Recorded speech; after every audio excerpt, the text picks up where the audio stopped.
Hey guys, मेरा नाम है बिन। Welcome to my channel.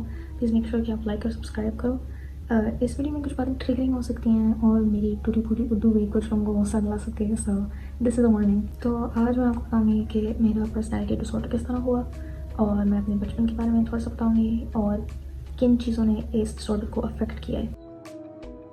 मैं जब किसी को बताती हूँ कि मेरा पर्सनैलिटी डिसऑर्डर है तो मुझे 3 में से 1 रिएक्शन मिलता है।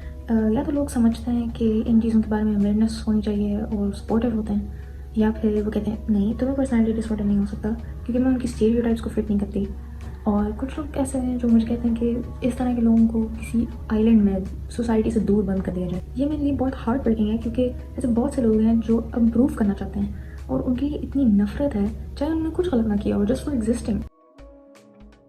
तो मैं आपको अपने बचपन के बारे में थोड़ा सा बताती हूँ। मैं अपने बचपन में बहुत अकेली थी। मतलब स्कूल में मेरे कोई दोस्त नहीं थे, और क्योंकि मेरा ब्रॉडअप पाकिस्तान से बाहर हुआ था, मेरा कोई कज़न अंकल आंटी वगैरह भी नहीं थे।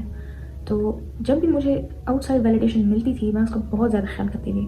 खैर वो तो सभी करते हैं, लेकिन जब मुझे आउटसाइड वैलिडेशन नहीं मिलती थी तो मेरी हालत बहुत ख़राब हो जाती थी और मैं सेल्फ हेट्रेड का शिकार बन जाती थी। हम जब पाकिस्तान वापस आए तो अचानक से मुझे बहुत सी पॉजिटिव अटेंशन मिलना शुरू हो गई, मेरे बहुत सारे दोस्त बनना शुरू हो गए, मैं बिकेम सोशल बटरफ्लाई। लेकिन मुझे सोशल बनना कभी नहीं समझ आया, क्योंकि ये मेरी ज़िंदगी में पहली बार मुझे इस तरह की अटेंशन मिल रही थी। तो मुझे ये समझ नहीं आ पाया कि मैंने दूसरों का भी ख्याल रखना होता है, हर वक्त सारी अटेंशन मेरे लिए नहीं हो सकती। इसी वजह से मेरे सारे दोस्त एक एक करके मुझे छोड़ना शुरू हो गए। आई डोंट ब्लेम देम, और मैं अपनी गलतियों को काफ़ी टाइम तक नहीं समझ पाई, और मुझे उस अबैंडनमेंट से बहुत डर लगा था कि मैं एक बार फिर अकेली रह जाऊँगी। इस वजह से मैं हर वक्त एक बहुत ही एक्सप्लोसिव किस्म के गुस्से में रहना शुरू हो गई, और मैं बहुत डेस्परेटली कोशिश करती थी कि ये दोस्तियाँ ना ख़त्म हों, क्योंकि मैंने सोशल बिहेवियर कभी पहले एक्सपीरियंस नहीं किया था। मुझे समझ नहीं आती थी कि मैंने किस तरह से बिहेव करना है। इस सब की वजह से मेरी मेंटल हेल्थ बहुत लो हो गई, और मुझे पता है कि आजकल हर कोई कहता है कि उसे एंग्जाइटी या डिप्रेशन है, होता उसे कुछ भी नहीं है, लेकिन मेरी हालत बहुत ख़राब हो गई थी और मैं रोज़ाना एंटी डिप्रेशन लेने के बाद भी कोई नॉर्मल सी महसूस नहीं कर पाई। इस सब के बाद लॉकडाउन हो गया था कोविड-19 की वजह से, और सबका घर से आना जाना बिल्कुल बंद हो गया था। और मैं जानती हूँ कि उस लॉकडाउन के टाइम ने बहुत से लोगों को अफेक्ट किया है, वो उस टाइम के बारे में सोचना भी नहीं चाहते, और मैं भी उन लोगों में से शामिल हूँ। लॉकडाउन के बाद मैंने सिर्फ होम स्कूल किया और मैंने अपने सारे टीनेज ईयर्स बिल्कुल अकेले गुजारे, और इसकी वजह से मैं आउटसाइड वैलिडेशन पे बहुत डिपेंडेंट हो गई। जब वो वैलिडेशन मुझे मिलती तो मैं ओवरजॉय हो जाती, और जब वो वैलिडेशन छीन ली जाती तो मेरी अग्रेशन सामने आ जाती।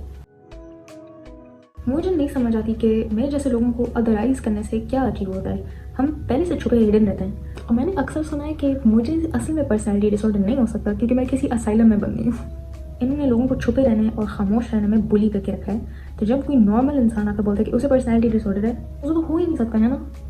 तो मैं चाहती हूँ कि जिन लोगों को पर्सनैलिटी डिसऑर्डर है उनकी एक्सेप्टेंस हो, उन्हें कम्युनिटी फाइंड हो, और उनकी ज़िंदगी मीनिंगफुल हो। ये ग्लोरीफाइंग नहीं है। मैं बस इस बात से बहुत परेशान हूँ कि जिन लोगों को कम्युनिटी और मदद की ज़रूरत है उन्हें नहीं मिल सकती, उनका मजाक उड़ाया जाता है और उनको बिल्कुल सोसाइटी से दूर कर दिया जाता है। ये हमारे माशरे में बहुत ही हार्मफुल है। लाइक हम ऐसा क्यों करते हैं? हम क्यों चाहते हैं कि किसी और बंदे को नुकसान पहुँचे और वो हर्ट हो? लाइक दैट जस्ट सक्स। मैंने काफ़ी सेल्फ रिफ्लेक्शन के बाद ये एहसास किया है कि मेरा दूसरों की तरफ रवैया और अपने आप तरफ भी मेरे अंदर एक एम्प्टीनेस वाली फीलिंग बना रही थी, और एक कंप्लीट उदासी जो अब चाहे जो भी कर लो कभी नहीं जाती। मैं जिस तरह हूँ उसको बदल नहीं सकती, but I can make good choices. और मुझे नहीं लगता कि ये ठीक है या फिर मोरली एक्सेप्टेबल भी है कि हम किसी की पर्सनैलिटी डिसऑर्डर की वजह से उसको इस तरह का रवैया दें जो कि वो खुद कंट्रोल भी नहीं कर सकता। जिन बच्चों को बिहेवियरल इश्यूज होते हैं और वो लीन कर रहे होते हैं किसी पर्सनैलिटी डिसऑर्डर की तरफ, वो डिज़र्व करते हैं एक कम्युनिटी, और वो डिज़र्व करते हैं कि वो अपनी फीलिंग्स के बारे में बात कर पाएँ, ताकि वो सोसाइटी में फंक्शन कर पाएँ और जुराइम ना कमिट करें। वो ये नहीं डिज़र्व करते कि उन्हें इतना शेम और स्टिग्मा मिले, क्योंकि ये उनकी गलती नहीं होती। आई होप आपको ये वीडियो पसंद आई, और please subscribe, and I will hopefully be back with more videos soon.